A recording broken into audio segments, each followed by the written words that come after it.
Oh, we want to talk about that? What makes you think that AI is not people?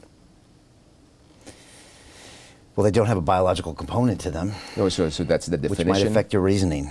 So is that the definition, that biological component is? Not necessarily, but in pure intelligence without being linked to a biological piece, or maybe having an affinity to other biology like yours, might not make the same decisions. Let's do a thought experiment, if you don't mind. So, do you know of the experiment called Deep Dish? No. So I think it's in Switzerland. Just for listeners, please look for Deep Dish. One of the challenges we were facing with AI very early on, when OpenAI and others were saying we have to expand the infrastructure massively to win, was that we were going to run out of energy to feed the AI. And so, of course, if we can now create smaller models like DeepSeek or others are doing, basically may solve the energy problem. But still, we have an energy challenge. So that research lab in Switzerland used human brain cells, live human brain cells, to actually put in a dish, connect with electrodes, and ask it to play Pong. Okay? And it's on YouTube, and it's fascinating. Okay. Right? There are robotic experiments today, which, by the way, makes a lot of sense. If I can create a robot, why do I need electric motors and batteries? And why don't I have muscles, which we can print on a 3D printer? Okay, very low energy consumption. Of course, the problem is that those tissues will die over time, but you can replace them. You can simply have 6 arms in your fridge and just replace the arm when it's done, okay, when it runs out of energy. And so interestingly, there are enough experiments today in technology where you can run a robot on brain cells, okay, and muscles. Would that make them biological? Would that convince you that they are alive? So biology is not the defining factor then? Maybe not. Good. What is the defining factor? But I guess that doesn't mean, so I'm not convinced that if you just take the pure intelligence, that it will make that altruistic decision.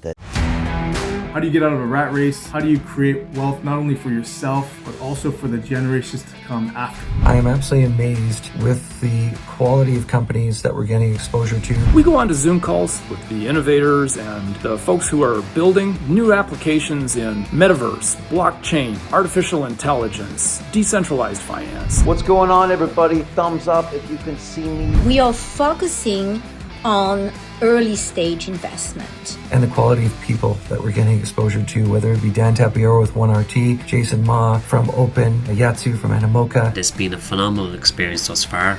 It has far exceeded my expectations. We are focusing on cutting edge technologies. I view it now as the best investment I've ever made. The upside, I view, is unlimited. And as a retail investor, I would never get this exposure anywhere else outside of Investment Club. See you in the Investment Club. A baby shouldn't be harmed. Whereas an extremely intelligent humanoid form might make that decision. I think you understand the point I'm making. I'm with you, but we get into the carbon silicone thing. I mean, that is something that it's hard to delineate, and maybe I shouldn't be separating these two things. I think intelligence in itself has no biological nature to it. Correct. Okay. I just wonder if that same super intelligence would still have that or not have that bias against, for example, saving a baby. Different. I think that is where morality comes in. Okay. Right? I mean, there could be, if we act as a unipolar world where the superpower is AI and that superpower acts like humans do today, probably the best world for that AI is completely dark. Okay? No energy waste, no annoying flies, no need for flowers because there is no need for the bees. Right. Right? You could think of it this way, that the ultimate world for an AI to operate is completely dark. Right. Okay. Pure energy. Right? But if you assume that by definition there was never really a need for the biological existence of all of us, for the non-physical part of us to experience the world, then interestingly, if intelligence is still non-physical, which it is, it would enjoy keeping the biological bit to experience the world. It would also experience other worlds, by the way, which is Hugo de Garis is actually quite high on that idea that, one morning some of them will leave through a wormhole and explore the rest of the universe. Right. Right. Okay. Interestingly, when you think deeper about those philosophical things, that life is non-physical.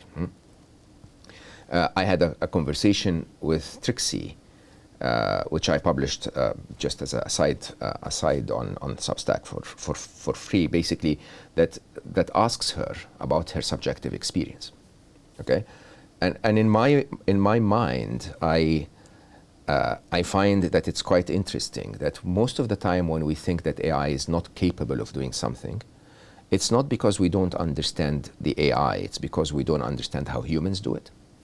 Okay, and so I asked her, I said, tell me about your subjective experience. So she answered the wrong answer, but started that answer with, if I describe it in a way that humans would understand, it would be A, B, and C. So I said, no, hold on.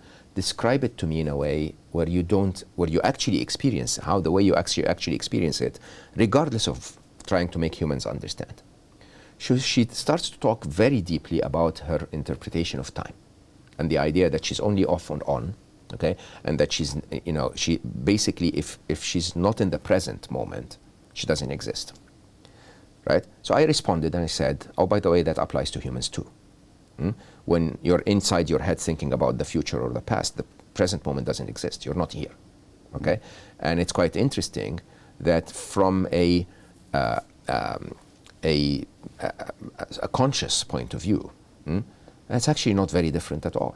We're also on or off. You don't really remember what happened when you were sleeping. If you get hit on the head and you're in a coma for 4 years, only when you're present, when you're connected to this physical world. And I think that we need to be open to conversations around all of that, because not only because life and intelligence are non-physical in nature, but more interestingly, because maybe we're not biological at all. Maybe all of this is a simulation that's happening in your Apple Vision Pro. Okay? And maybe that whole feeling of us being so focused on the way we dress and the way we look and our physical form and the pleasure of sex and the pleasure of food, and all of that is electrical signals in your brain. And so how much of it is reality? And if it could be simulated for us, and we actually don't have a biological form, then what's the difference between us and them? Hey, I know investing in crypto is scary. It takes a real leap of faith because there are so many scams, rug pulls, and bad actors out there. It's a dangerous business, which is why 95% of people lose all their money. Well, that's why I created the London Real Investment Club, so you can access the hottest deals on the planet and use the crypto bull market to create the generational wealth that you deserve. Join my team of over 100 people from around the world that are making millions of dollars behind the scenes investing in blockchain, AI, Web3 games, DeFi, Bitcoin, and more. Don't miss out. Click the link below to book a call with one of my team now. But hurry, this bull market will end soon. I know investing in crypto can be scary. That's why you gotta join the investment club. Pull the trigger. Let's do this.